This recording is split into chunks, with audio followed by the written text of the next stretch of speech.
E vou comentar aí o julgamento do caso do Johnny Depp contra Amber Heard, né? Ele entra um pouquinho aí no nosso mundo jurídico, aí o mundo da difamação, já que hoje em dia a gente tem que lidar muito com isso por causa das redes sociais, né? Com redes sociais todo mundo acha que tem direito a publicar considerações sobre outras pessoas, né? No caso deles foi um pouquinho mais específico. Depois do divórcio, ela fez algumas publicações e uma em especial no jornal Washington Post, em que se sugere que ele tenha sido violento com ela, né? E em decorrência disso ele perdeu alguns contratos, algumas questões. E aí ele entrou com um processo contra ela por difamação, né? Mesmo que ela não tenha sido explícita dizendo que foi ele, né? Podia se entender que foi ele e ele perdeu trabalhos, né? Em decorrência disso, né? E aí ele a responsabiliza por isso. No final, que foi ontem, no final de tudo, ele conseguiu provar, segundo os jurados, né? Foi devidamente comprovado que não houve essas agressões. E o intuito dela foi malicioso, né, de difamar e de acabar com a reputação dele na mídia, né? Por outro lado, ele em resposta, já depois dessa publicação do Washington Post, deu algumas entrevistas em que ele acusou a Amber de algumas coisas, e por essas acusações também ele foi condenado ali a um valor, né, muito menor do que o valor de condenação dela, mas ele foi sim também condenado em parte, né, por ter difamado, né? E o que se aplica na nossa vida aí, dia a dia do consultório, que muitos profissionais vêm me perguntar, né, sobre a questão da difamação. Então, assim, por mais que exista hoje, em virtude aí do mundo das redes sociais, uma relativização muito grande do que é difamar ou o que é liberdade de expressão, né? A difamação existe sim, tá? E eu tô usando aqui o nome difamação, que é o mais comum, né? Lembrando que a gente faz uma distinção técnica entre calúnia, injúria e difamação, né? E difamação não é opinião, lembrando sempre isso, tá? Então as pessoas falam, mas a minha livre expressão, né? O meu direito a me expressar. O direito a se expressar, ele entra na questão da opinião. E quando a pessoa, ela calunia, ela xinga ou ela difama alguém, ela não tá dando uma opinião, ela está atingindo a reputação e a honra dessa pessoa. Isso é diferente de opinião política, por exemplo, né? Que não entra aí nesse universo. Eu sei que é um pouquinho complexo para quem não é da área, mas só para esclarecer, eu fiz alguns posts há algum tempo atrás falando sobre a diferença entre calúnia, injúria e difamação, porque muitos profissionais da saúde, quando eles sofrem um processo judicial, eles querem já rebater processando por difamação, calúnia e injúria. E não, gente, não.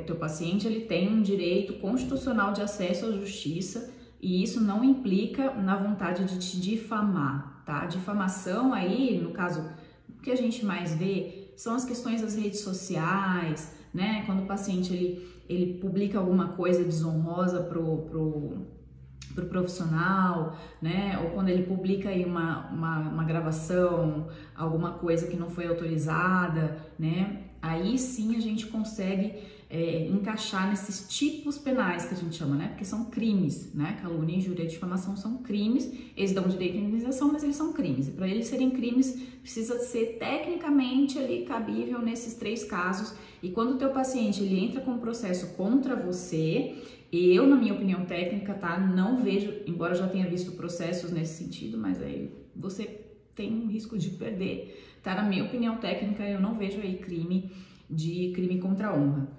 crime de calúnia, injúria e difamação.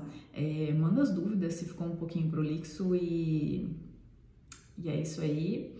E o pessoal teve uns times aí, né? Time Johnny, time Amber. Sobre isso, e de um pouquinho de prática que eu tenho em direito de família, posso dizer para vocês que a verdade, a gente nunca sabe, né? A verdade, a gente nunca vai saber. E o que a gente pode levar disso também, que às vezes vocês vêm com esses questionamentos, né? Embora eu olho muito o YouTube, eu vejo muitos vídeos do pessoal explorando esse lado psicológico, psiquiátrico, né, principalmente da Amber e dos transtornos dela, né, essa questão de ter mentido e ter difamado, essa questão de mentiras, a gente vê muito, infelizmente, né, infelizmente no âmbito da violência doméstica existem mulheres que mentem, não é a grande maioria dos casos, mas existem sim casos, geralmente estão ligados a transtornos mentais. Mas a justiça brasileira, ela não leva essa questão da psiquiatria forense muito a sério. E isso é uma coisa que eu preciso expressar, tá? Isso não é levado a sério. Então, se fosse, a Matsunaga não estava, né, em liberdade condicional, se fosse a Suzane, não estaria livre também, não estaria cumprindo lá, não estaria já no semiaberto, né, não teria progressão de regime. Então, isso não é muito levado a sério e é uma coisa que pra gente parece tão distante, mas hoje em dia é tão próximo você ter um paciente que tenha um transtorno mental e não saber como agir nesse tipo de caso, né? O que eu tenho visto muito, né, claro que nas clínicas com mais recursos, é o acompanhamento direto por um psicólogo, né, principalmente nos casos de cirurgia plástica.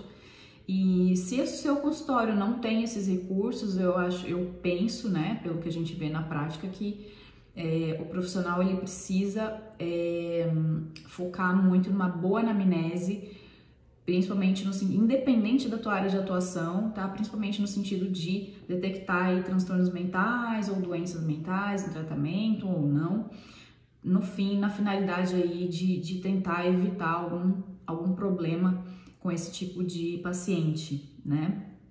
Em especial em relação à cirurgia plástica, é muito interessante o profissional o cirurgião contar com um apoio multidisciplinar, né? Eu acho muito, muito interessante, é bom para o paciente, é bom para ele, né? Que esses pacientes, né, antes de cirurgia plástica ou durante o tratamento, enfim, em especial os pós-bariátricos, né, que a gente vê muito, e eu sempre converso com algumas clientes que eu tenho, que precisam das cirurgias reparadoras, a necessidade de fazer o acompanhamento multidisciplinar, especialmente com psicólogo, psiquiatra. Então, se na tua clínica você não tem esses recursos para estar junto com um profissional que trabalha eventualmente para você, né, que você faça uma parceria no sentido de atuar junto com psicólogos e psiquiatras, para que se tenha uma avaliação sempre mais abrangente e mais proveitosa do paciente, né, tanto para o paciente quanto para você, porque é o que a gente sempre fala, né, tem paciente que não vale a pena, né, tem trabalho que não vale a pena pegar. Então, invista nisso aí, nessa questão multidisciplinar, né. E embora tenha se falado muito, né, desse caso da Amber, infelizmente, assim, não há como durante o processo judicial no Brasil ainda não se leva muito a sério a questão da psiquiatria forense. Então, eu vejo como algo que vocês têm que se precaver, tá? Precavenha-se em relação ao psicológico do seu paciente, tá? Suscitar isso depois, aqui no Brasil, é muito complicado, pesa muito pouco aí no conteúdo probatório. Um abraço.